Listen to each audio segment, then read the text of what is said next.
Middle asset میں ہو رہا ہے اس کو اکثر لوگ 1956 میں ہونے والے سوئس کینال کے واقعے کے ساتھ مشابہت دے رہے ہیں کہ شاید یہ وہی جو واقع ہوا تھا 1956 میں، اب شاید یہ وہی ریپیٹ ہونے لگا ہے. جو امپلیکیشنز ہم نے وہاں دیکھی تھیں برٹش امپائر کے ساتھ، شاید اب یو ایس امپائر کے ساتھ بھی وہی ہونے لگا ہے. اگر آپ میں سے کچھ لوگوں کو نہیں پتا کہ 1956 میں سوئس کینال کے ساتھ کیا ہوا تھا، تھوڑا سا میں آپ کو ہسٹری میں لے کے چلتا ہوں کہ 1956 میں بالکل اسی طرح جس طرح اسٹریٹ آف ہرموز کو بند کیا گیا ہے، اسی طرح ایجپٹ نے سوئس کینال کو بلاک کرنے کی کوشش کی.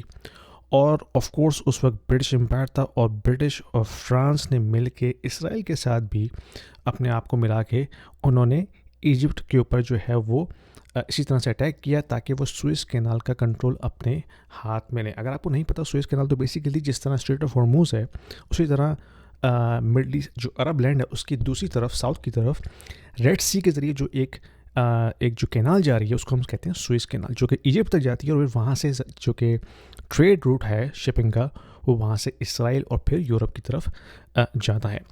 تو جب ایجپٹ نے اس کو کیپچر کرنے کی کوشش کی یا اس کو ایز اے ویپن کے طور پہ یوز کرنے کی کوشش کی، تو of course British umpire France کے ساتھ مل کے انہوں نے اس کو آزاد کرنے کی کوشش کی. لیکن ساتھ ہی ساتھ اس میں کیا ہوا کہ کیونکہ برٹن کے آلریڈی فائنینشیل حالات اچھے نہیں تھے، ان کی فسکل پوزیشن اتنی اچھی نہیں تھی، ان کی کرنسی ویک ہو رہی تھی، تو اس وقت یو ایس نے ان کا ساتھ دینے کے بجائے ان کو جو ہے بیک سٹیپ کیا. بیک سٹیپ اس طرح سے کیا کہ یو ایس نے کہا کہ بھائی ہم تمہیں فائنینشلی سپورٹ نہیں کریں گے، اور ہم اگر کریں گے بھی، تمہیں ویپنس دیں گے بھی، تو ہم اس کی پیمنٹ یو ایس ڈالر میں لیں گے، برٹش پاؤنڈ میں نہیں.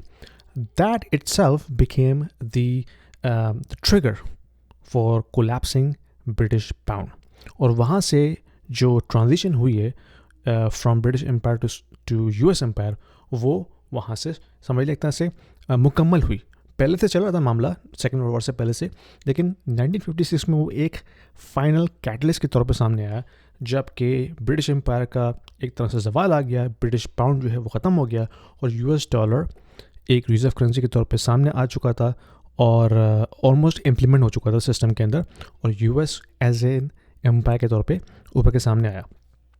تو جو حالات اس وقت ہم دیکھ رہے ہیں مڈل ایسٹ میں، اکثر لوگ اس کو اس سوئس کینال والے واقعے سے ملا رہے ہیں اور کہہ رہے ہیں کہ شاید اس دفعہ یہ جو اسٹریٹ آف ہرموز کا معاملہ ہے، یہ یو ایس امپائر کو شاید فال کرنے کا باعث بنے.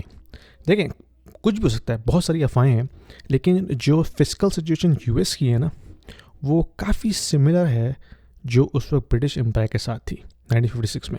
یعنی کہ ہیوج لیول آف ڈیٹ ہے، $39 ٹریلین کا ڈیٹ ہے یو ایس کے اوپر. اور جب یو ایس ٹریجریز کی ییلڈز اوپر جانا شروع ہوتی ہیں، that defines its interest rate, تو پھر یو ایس کے لیے اپنے ڈیٹ کو فائنینس کرنا مشکل ہو جاتا ہے.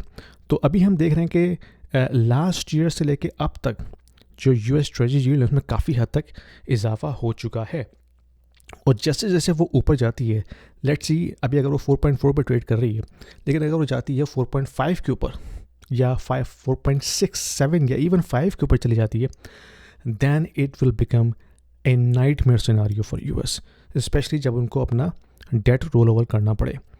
اور نہ صرف یہ یو ایس کی فسکل سچویشن کے لیے خطرناک ہے، جو فائنینشیل سسٹم ہے، جو اسٹاک مارکیٹ ہے، اس کے لیے بھی یہ ایک بہت بڑا کیٹلسٹ کے طور پہ سامنے آئے گا کہ وہ پوری مارکیٹ کو لے کے نیچے بیٹھ سکتا ہے.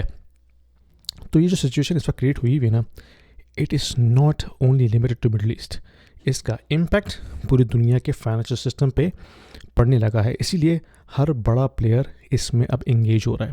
چائنا اور رشیا جو ہے وہ بیہائنڈ دا سین ایران کی مدد کر رہے ہیں. You a E and Saudis جو ہیں وہ یو ایس کو مزید پش کر رہے ہیں. پھر اس کے علاوہ قطر، کویت، یہ ایک اپنی ڈپلومیٹک پالیسی چلا رہے ہیں. تو یہ ایک بڑا گیم بنتا چلا جا رہا ہے. کیونکہ جو سٹیکس ہیں اس پہ وہ بہت ہائی ہیں، اور اس کا امپیکٹ پوری دنیا کی فائنینشیل مارکیٹس پہ پڑے گا. آپ کو اگر میں بتاتا چلوں کہ صرف آئل کی حد تک ہی امپیکٹ نہیں ہے، جو نیچرل گیس ہے جو کہ قطر سے آتی ہے آلموسٹ 20-30% دنیا کی، اس میں ایک بائی پروڈکٹ ہوتا ہے ہیلیم. وہ ہیلیم جو ہے نا وہ AI کی چپ مینوفیکچرنگ میں یوز ہوتا ہے. اگر ہیلیم تائیوان سیمی کنڈکٹر کو نہیں ملے گا, they will not be able to produce the chipsets required for AI rollout for data center rollouts. ٹھیک ہے, تو پھر جو AI اسٹاکس ہیں ان کا کیا حال ہوگا, یو کین امیجن. اسی طرح فرٹیلائزر کی پروڈکشن میں نیچرل گیس بہت زیادہ یوز ہوتی ہے. اگر نیچرل گیس کی پروڈکشن یا اس کی ایکسٹریکشن یا اس کی ڈلیوری میں کافی ڈیلیز آئیں, اس میں پروڈکشن میں سلو ڈاؤن ہو جائے, تو آف کورس اس کا امپیکٹ فرٹیلائزر کی مینوفیکچرنگ پہ پڑے گا. اگر فرٹیلائزر اس وجہ سے پروڈیوس نہیں ہوتا تو فوڈ جو ہم کھاتے ہیں پوری دنیا بھر میں وہ امپیکٹ ہوگا, اور اس کا امپیکٹ ابھی ہمیں فوراً نظر نہیں آئے گا, 3, 4, 5, 6 منتھس کے بعد ہمیں نظر آئے گا, کیونکہ ابھی یہ ہارویسٹنگ سیزن ہے. ابھی اگر فارمرس کو فرٹیلائزر نہیں ملے گا تو وہ by the end of 6 months they will not have enough food to produce for all of us to eat. تو یہ ایک بہت خطرناک سچویشن بنتی چلی آ رہی ہے اگر یہ سالو نہیں ہوتی. بعض لوگ کہہ رہے ہیں کہ اگر اسٹریٹ آف ہارموز ایک اور مہینے بند رہتا ہے, it will collapse the entire global economy, not just from a finance standpoint, resources, food, supply chains, everything will be collapsed within a matter of days اگر ہم اسٹریٹ آف ہارموز کو نہیں اوپن کر پاتے. تو یہ سچویشن ہے. مقصد یہ نہیں کہ میں آپ کو ڈراؤں, میرا مقصد صرف اور صرف یہ ہے کہ جو اسٹیکس ہیں نا اس کے وہ کافی ہائی ہیں, and this has to be solved, otherwise we are all going down with this war. Anyway, اگر کوئی کوشچن ہے, کوئی کامنٹ ہے تو پلیز نیچے کامنٹس میں ڈال کے مجھ سے پوچھیے, and you let me know what you think about this. And there are so many rumors, there is so many rumors out there. بڑا مشکل ہے کہ فیکٹس اور جو ٹروتھ ہے اس کو آپ پہچان سکیں, لیکن میں کافی آبزرو کر رہا ہوں چیزوں کو, اور جو مجھے سمجھ میں آ رہا ہے وہ آپ کے ساتھ شیئر کر رہا ہوں. I could be wrong, but the situation is getting worse, not better. تو اللہ کرے سب بہتر ہو, but keep looking after yourself, your finances, your investment, because things are getting very very messier. Anyway, اپنا خیال رکھیں, اور میں آپ سے اپنی اگلی ویڈیو میں ملتا ہوں. Thank you.